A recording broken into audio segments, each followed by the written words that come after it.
മുടികൊഴിച്ചിലിനായിട്ട് ഒരുപാട് രോഗികൾ ക്ലിനിക്കിലോട്ട് വരാറുണ്ട്. ആ മുടികൊഴിച്ചിലിൻ്റെ അടിയിലുള്ള കാരണം എന്താണെന്ന് നാം കണ്ടെത്തിയിട്ടില്ലെങ്കിൽ അത് മാറാനും പോകുന്നില്ല. അതുകൊണ്ട് മുടികൊഴിച്ചിൽ വരികയാണെങ്കിൽ സാധാരണ ഡോക്ടർമാർ നിർദ്ദേശിക്കാനുള്ള ടെസ്റ്റാണ് നിങ്ങൾ തൈറോയിഡ് ഉണ്ടോ എന്ന് നോക്കി. കാരണം തൈറോയിഡിൻ്റെ ഒരു പ്രധാനപ്പെട്ട ലക്ഷണമാണ് മുടികൊഴിച്ചിൽ എന്ന് പറയുന്നത്. സാധാരണ ആളുകൾ ക്ലിനിക്കിലോട്ട് വരുമ്പോൾ ഡോക്ടറെ എനിക്ക് തൈറോയിഡ് ആണ് എന്ന് പറയാറുണ്ട്. അഥവാ ഈ തൈറോയിഡ് എന്ന് പറയുന്നത് ഒരു ഗ്രന്ഥിയുടെ പേരാണ്, ഒരു അസുഖത്തിൻ്റെ പേരല്ല. ഈ തൈറോയിഡിന് ഒരുപാട് ഫങ്ഷൻസ് നമ്മുടെ ശരീരത്തിലുണ്ട്. നമ്മുടെ ശരീര വളർച്ച, അതുപോലെ തന്നെ ഒരുപാട് മെറ്റബോളിസങ്ങളൊക്കെ നിയന്ത്രിക്കുന്നത് ഈ തൈറോയിഡ് ഗ്രന്ഥിയാണ്.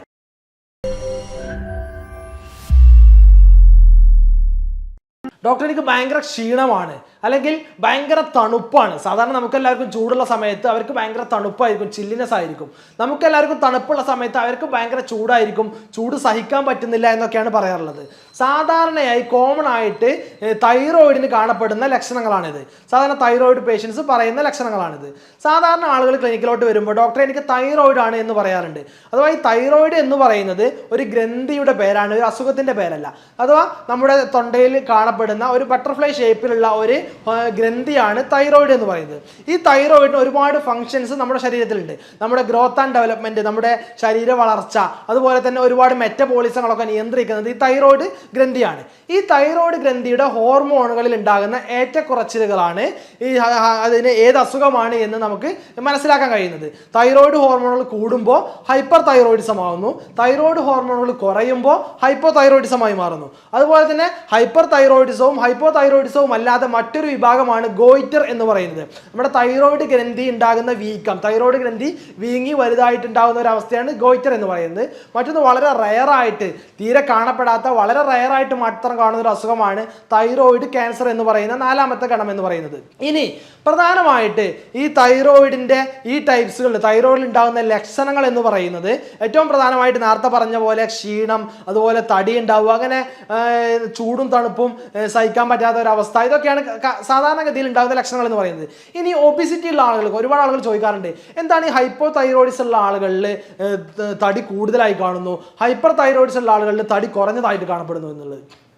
സാധാരണയായിട്ട് തൈറോയിഡിൻ്റെ ഹോർമോണ് കുറയുന്ന അവസ്ഥയാണല്ലോ ഹൈപ്പോ തൈറോയിഡിസം. തൈറോയിഡിൻ്റെ ഹോർമോണ് കുറയുന്ന സാഹചര്യത്തിൽ BMR എന്ന് പറയും, നമ്മുടെ ബേസൽ മെറ്റബോളിക് റേറ്റ് എന്ന് പറയുന്ന ഈ ഒരു മെറ്റബോളിസത്തിൻ്റെ അളവും കുറയുന്നു. കാരണം ഈ BMR, ബേസൽ മെറ്റബോളിക് റേറ്റ് നിയന്ത്രിക്കുന്നത് തൈറോയിഡ് ഹോർമോണാണ്. അപ്പോൾ തൈറോയിഡ് ഹോർമോൺ കുറയുമ്പോൾ സ്വാഭാവികമായിട്ടും BMR കുറഞ്ഞു വരുന്നു.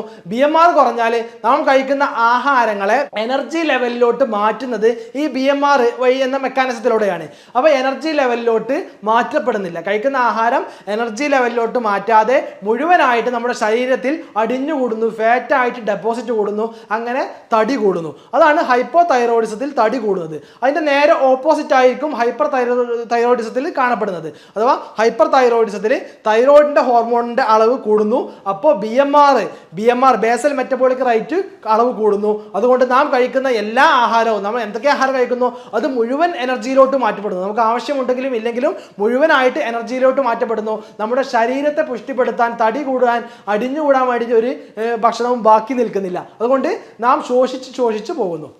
ഇതാണ് തടിയുടെ കാര്യത്തിൽ അവിടെ സംഭവിക്കുന്നത്. രണ്ടാമത്തെ പ്രധാനമായിട്ടുള്ള ലക്ഷണമാണ് ക്ഷീണമാണ്. ഡോക്ടറെ തീരെ ഉന്മേഷമില്ലാത്ത അവസ്ഥ, എപ്പോഴും കടക്കേണ്ടതായിട്ട് വരുന്നു. ഇതും നേരത്തെ പറഞ്ഞ പൊണ്ണത്തടിക്ക്, ഒബിസിറ്റിക്ക് ഉണ്ടാകുന്ന കാരണം തന്നെയാണ് BMR. ഞാൻ നേരത്തെ പറഞ്ഞു ബേസൽ മെറ്റബോളിക് റേറ്റ്. കാരണം ഹൈപ്പോ തൈറോയിഡിസത്തിൽ തൈറോയിഡ് ഹോർമോൺ കുറയുന്നു, അതുകൊണ്ട് BMR ബേസൽ മെറ്റബോളിക് റേറ്റ് കുറയുന്നു. അതുകൊണ്ട് നാം കഴിക്കുന്ന ആഹാരങ്ങളെ മുഴുവനായിട്ട് എനർജിയിലോട്ട് കൺവേർട്ട് ചെയ്യപ്പെടുന്നില്ല. എനർജിയിലോട്ട് കൺവേർട്ട് ചെയ്യപ്പെടാതിരിക്കുമ്പോൾ നമുക്ക് എനർജി ഉണ്ടാവുകയില്ല. സ്വാഭാവികമായിട്ട് എനർജി ഇല്ലാത്ത ഒരാൾ എപ്പോഴും ഉന്മേഷമില്ലാതെ ഒരു ക്ഷീണിതനായിക്കൊണ്ടായിരിക്കും എപ്പോഴും കാണപ്പെടുക. അതാണ് എപ്പോഴും ക്ഷീണിതനായിട്ട് ഒരു ഹൈപ്പോ തൈറോയിഡിസം ഉള്ള ആളുകൾ കാണപ്പെടുന്നത്. മൂന്നാമത്തെ ലക്ഷണമാണ് നേരത്തെ പറഞ്ഞ ചൂടും തണുപ്പും മാറി മാറി വരുന്ന അവസ്ഥ, അല്ലെങ്കിൽ ഈ ചൂടിനെയും തണുപ്പിനെയും നിയന്ത്രിക്കാൻ പറ്റാത്ത ഹീറ്റ് ഇൻടോളറൻസ് അല്ലെങ്കിൽ കോൾഡ് ഇൻടോളറൻസ് എന്ന് പറയുന്നത്. ഹൈപ്പോ തൈറോയിഡിസം ഉള്ള ആളുകളിൽ നേരത്തെ പറഞ്ഞ പോലെ തന്നെ BMR അവരിൽ കുറയുന്നു. അതുകൊണ്ട് അവരിൽ മെറ്റബോളിസങ്ങളൊക്കെ കുറവായിരിക്കും. എല്ലാ ശാരീരിക പ്രവർത്തനങ്ങൾ, ഉള്ളിൽ നടക്കുന്ന പ്രവർത്തനങ്ങളുടെയൊക്കെ അളവ് കുറയുന്നു. കാരണം BMR കുറവാണ്, എനർജി കുറവാണ്, എല്ലാ പ്രവർത്തനങ്ങളും കുറവാണ്. അതുകൊണ്ട് അവിടെ സ്വാഭാവികമായിട്ട് ചൂട് കുറയുന്നു. ചൂട് കുറയുന്ന സാഹചര്യത്തിൽ അവർക്ക് ഭയങ്കര ചില്ലിനെസ് ആകുന്നു, എപ്പോഴും തണുപ്പ് അനുഭവപ്പെടുന്നു. നേരെ ഓപ്പോസിറ്റാണ് ഹൈപ്പർ തൈറോയിഡിസത്തിൽ. ഹൈപ്പർ തൈറോയിഡിസത്തിൽ തൈറോയിഡ് ഹോർമോൺ കൂടുന്നു, BMR കൂടുന്നു, എല്ലാ പ്രവർത്തനങ്ങളും മെറ്റബോളിസങ്ങളും മെക്കാനിസങ്ങളും കൂടുന്നു. അതുകൊണ്ട് കൂടുതൽ പ്രവർത്തനങ്ങൾ നടക്കുന്നതിനാൽ ചൂട് കൂടുന്നു. അവർക്ക് എപ്പോഴും ചൂടായിരിക്കും, ചൂട് തീരെ താങ്ങാൻ പറ്റാത്ത അവസ്ഥയായിരിക്കും അവർക്ക് ഉണ്ടാവുക. ഇതാണ് സാധാരണയായി നമുക്ക് കണ്ടുവരുന്ന മറ്റൊരു ലക്ഷണം എന്ന് പറയുന്നത്. അടുത്ത ലക്ഷണം എന്ന് പറയുന്നത് ഹെയർ ഫാൾ ആണ്, മുടികൊഴിച്ചിൽ. മുടികൊഴിച്ചിലിനായിട്ട് ഒരുപാട് രോഗികൾ ക്ലിനിക്കിലോട്ട് വരാറുണ്ട്. മുടികൊഴിച്ചിലിനാവുമ്പോൾ നമ്മൾ സാധാരണ മുടികൊഴിച്ചിലുള്ള മരുന്ന് മാത്രം കൊടുത്തിട്ട് അല്ലെങ്കിൽ തേക്കാനുള്ള എണ്ണ മാത്രം കൊടുത്തുകൊണ്ട് പ്രത്യേകിച്ച് കാര്യം ഉണ്ടാവില്ല. കാരണം ആ മുടികൊഴിച്ചിലിൻ്റെ അടിയിലുള്ള കാരണം എന്താണെന്ന് നാം കണ്ടെത്തിയിട്ടില്ലെങ്കിൽ അത് മാറാനും പോകുന്നില്ല. അതുകൊണ്ട് മുടികൊഴിച്ചിൽ വരികയാണെങ്കിൽ സാധാരണ ഡോക്ടർമാർ നിർദ്ദേശിക്കാനുള്ള ടെസ്റ്റാണ് നിങ്ങൾ തൈറോയ്ഡ് ഉണ്ടോ എന്ന് നോക്കി. കാരണം തൈറോയിഡിൻ്റെ ഒരു പ്രധാനപ്പെട്ട ഒരു ലക്ഷണമാണ് മുടികൊഴിച്ചിൽ എന്ന് പറയുന്നത്. അപ്പോൾ തൈറോയ്ഡ് ഉണ്ടാവും ടെസ്റ്റ് ചെയ്യുമ്പോൾ. അപ്പോൾ ആദ്യം ആ തൈറോയിഡിനെ നമ്മൾ ചികിത്സിക്കേണ്ടി വരും. എന്നാൽ മാത്രമേ ആ മുടി കൊഴിച്ചിൽ നമുക്ക് പരിഹരിക്കാൻ കഴിയുള്ളൂ.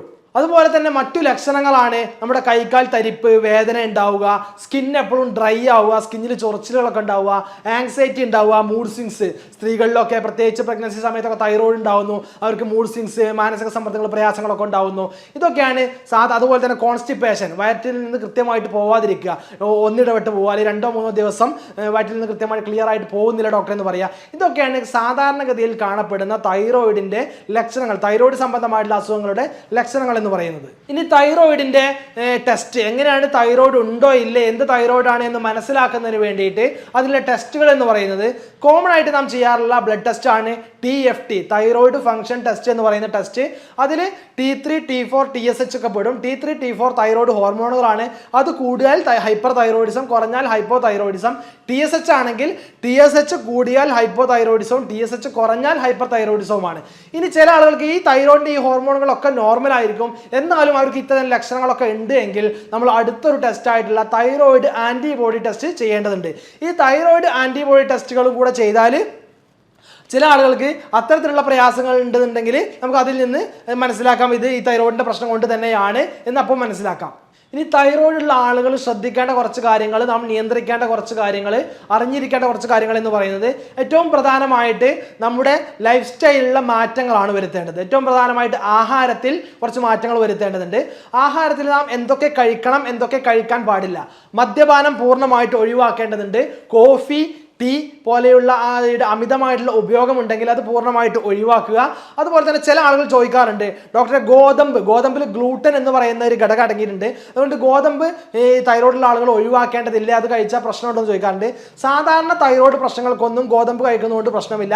ഓട്ടോ ഇമ്മ്യൂൺ തൈറോയിഡൈറ്റിസ് പോലെയുള്ള ഓട്ടോ ഇമ്മ്യൂൺ ഡിസീസ് ആയിട്ടുള്ള തൈറോയിഡ് പ്രശ്നങ്ങൾക്കാണ് ഗോതമ്പ്, ഈ ഗ്ലൂട്ടൻ അടങ്ങിയിട്ടുള്ള ഗോതമ്പ് നാം ഒഴിവാക്കേണ്ടതുള്ളൂ. മറ്റു തൈറോയിഡ് അസുഖങ്ങൾക്കൊക്കെ ഗോതമ്പിൻ്റെ ആഹാരങ്ങൾ കഴിക്കാവുന്നതാണ്.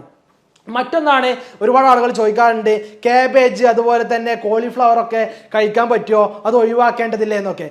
അത് നാം വേവിച്ച് കഴിക്കാവുന്നതാണ്. വേവിക്കാതെ നമ്മളുടെ വെസ്റ്റേൺ സ്റ്റൈലിൽ വേവിക്കാതെ പച്ചയായിട്ട് ഈ തൈറോയിഡുള്ള ആളുകൾ കഴിക്കാൻ പാടില്ല. തൈറോയിഡുള്ള ആളുകൾ നിർബന്ധമായിട്ടും കാബേജൊക്കെ കഴിക്കുമ്പോൾ അത് വേവിച്ചതിന് ശേഷം മാത്രമാണ് കഴിക്കേണ്ടത്. മറ്റൊന്ന്, വെള്ളം ധാരാളമായിട്ട് കുടിക്കേണ്ടതുണ്ട്. അതുപോലെ തന്നെ കൃത്യമായിട്ട് എക്സസൈസ് ചെയ്യേണ്ടതുണ്ട്, വ്യായാമം ചെയ്യേണ്ടതുണ്ട്. മറ്റൊരു കാര്യം എന്ന് പറയുന്നത് ആഹാരത്തിൽ ധാരാളമായി തൈര്, പാല് പോലെയുള്ളവ ഉൾപ്പെടുത്തുക. തൈരും പാലും ആഹാരത്തിൽ കൂടുതലായിട്ട് ഉൾപ്പെടുത്തുക. അതുപോലെ തന്നെ omega-3 ഫാറ്റി ആസിഡ് അടങ്ങിയിട്ടുള്ള ചെറിയ മത്സ്യങ്ങൾ, അതുപോലെ തന്നെ സെലീനിയം കണ്ടന്റ് അടങ്ങിയിട്ടുള്ള ഷെൽഫിഷ് പോലെയുള്ള മത്സ്യങ്ങളൊക്കെ ഭക്ഷണത്തിൽ ധാരാളമായിട്ട് ഉപയോഗിക്കുന്നത് നമ്മുടെ തൈറോയിഡിനെ ഒന്ന് കുറച്ച് കൊണ്ടുവരാൻ, തൈറോയിഡ് പ്രോബ്ലംസിനെ കുറക്കാൻ നമുക്ക് സഹായിക്കുന്നതാണ്. ഇത്തരത്തിലുള്ള തൈറോയിഡിന്റെ ശ്രദ്ധിക്കാൻ പറഞ്ഞിട്ടുള്ള ഒരുപാട് കാര്യങ്ങൾ, വ്യായാമം, ആഹാരത്തിൽ ഒഴിവാക്കേണ്ട കാര്യങ്ങൾ, ആഹാരത്തിൽ ഉപയോഗിക്കേണ്ട കാര്യങ്ങൾ, വ്യായാമം ചെയ്യേണ്ടത്, വെള്ളം കുടിക്കേണ്ടത്, ഈ ശ്രദ്ധിക്കേണ്ട കാര്യങ്ങളൊക്കെ ശ്രദ്ധിക്കുക.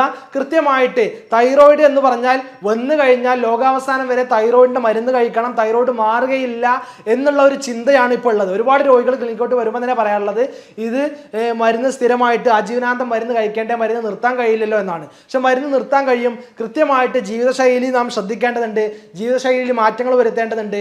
കഴിക്കാൻ പാടില്ലാത്ത ആഹാരങ്ങൾ ഒഴിവാക്കുക, കൃത്യമായിട്ട് ചികിത്സ എടുക്കുക. ഡോക്ടറുടെ നിർദ്ദേശപ്രകാരം ഹോമിയോപ്പതിയിൽ ഇത്തരത്തിലുള്ള മാറാ രോഗങ്ങൾക്ക് അല്ലെങ്കിൽ ഇത്തരത്തിലുള്ള ഒരുപാട് കാലങ്ങളായിട്ടുള്ള അസുഖങ്ങൾക്ക്, സിസ്റ്റമാറ്റിക് ആയിട്ടുള്ള ഒരുപാട് രോഗങ്ങൾക്ക് കൃത്യമായിട്ടുള്ള ചികിത്സകളുണ്ട്.